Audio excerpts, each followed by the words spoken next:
ప్రభాస్ ప్రస్తుతం డైరెక్టర్ మారుతి దర్శకత్వంలో ది రాజాసాబ్ అనే సినిమా చేస్తున్న విషయం తెలిసిందే. ఈ సినిమాపై అభిమానులు ఏ రేంజ్లో ఎక్స్పెక్టేషన్స్ ఉన్నాయో ప్రత్యేకంగా చెప్పనక్కర్లేదు. మొదట ఈ కాంబో వ్యతిరేకంగా కొందరు విమర్శలు చేసినా ఆ తర్వాత మారుతి రిలీజ్ చేసిన అప్డేట్స్తో అందరూ సినిమాపై పొగడ్తల వర్షం కురిపిస్తున్నారు. ఓవైపు షూటింగ్ పనులు చేస్తూనే మరోవైపు వరుస అప్డేట్ ఇస్తూ సినిమా పట్ల ఆసక్తి పెంచుతోంది చిత్ర బృందం. జూలై మొదటి వారం నుంచి ఈ సినిమా కొత్త షెడ్యూల్ ప్రారంభం కానుంది. ఈ షెడ్యూల్లో ప్రభాస్పై కీలక సన్నివేశాలను చిత్రీకరించనున్నారు.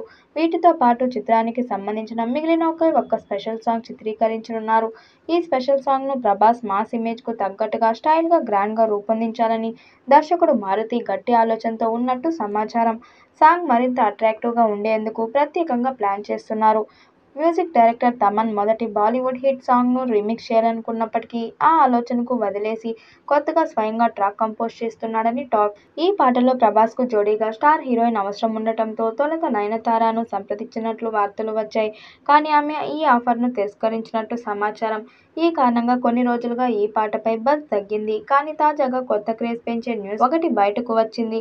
బాలీవుడ్లో ఫెవికాల్ సే చమక్ చలో వంటి స్పెషల్ నెంబర్లతో అదరగొట్టిన కరీనా కపూర్ ఈ పాట కోసం ఎంపిక చేసే అవకాశాలు ఉన్నాయని ఇండస్ట్రీలో జోరుగా చర్చ జరుగుతుంది. దర్శకుడు మారుతి ఆమెను స్పెషల్ సాంగ్ కోసం తీసుకోవాలనే ఆలోచనలో ఉన్నట్టు టాక్ వినిపిస్తుంది. ఇప్పటికే ఈ చిత్రంలో మాళవిక మోహన్, నిధి అగర్వాల్, రిద్దిక్ కుమార్ కథానాయకులుగా నటిస్తున్న విషయం తెలిసిందే. రీసెంట్గానే ఈ సినిమాకు సంబంధించిన టీజర్ విడుదలై మంచి రెస్పాన్స్ని సొంతం చేసుకుంది. ప్రభాస్కి సంబంధించిన కొన్ని కీలక సన్నివేశాల షూటింగ్తో పాటు సాంగ్స్ చిత్రీకరణ ఒకటే బ్యాలెన్స్ ఉందట. విఎఫ్ఎక్స్ వర్క్ కూడా దాదాపుగా పూర్తయినట్టు సమాచారం. ఈ వీడియోపై మీ అభిప్రాయాన్ని కామెంట్ బాక్స్లో తెలియజేయండి. వీడియో నచ్చినట్టయితే లైక్ చేయండి, షేర్ చేయండి, కామెంట్ చేయండి. మరిన్ని అప్డేట్ కోసం మన ఛానల్ సబ్స్క్రైబ్ చేసుకోండి. నోటిఫికేషన్ కోసం పక్కనే ఉన్న గంట సింబల్ని కొట్టండి.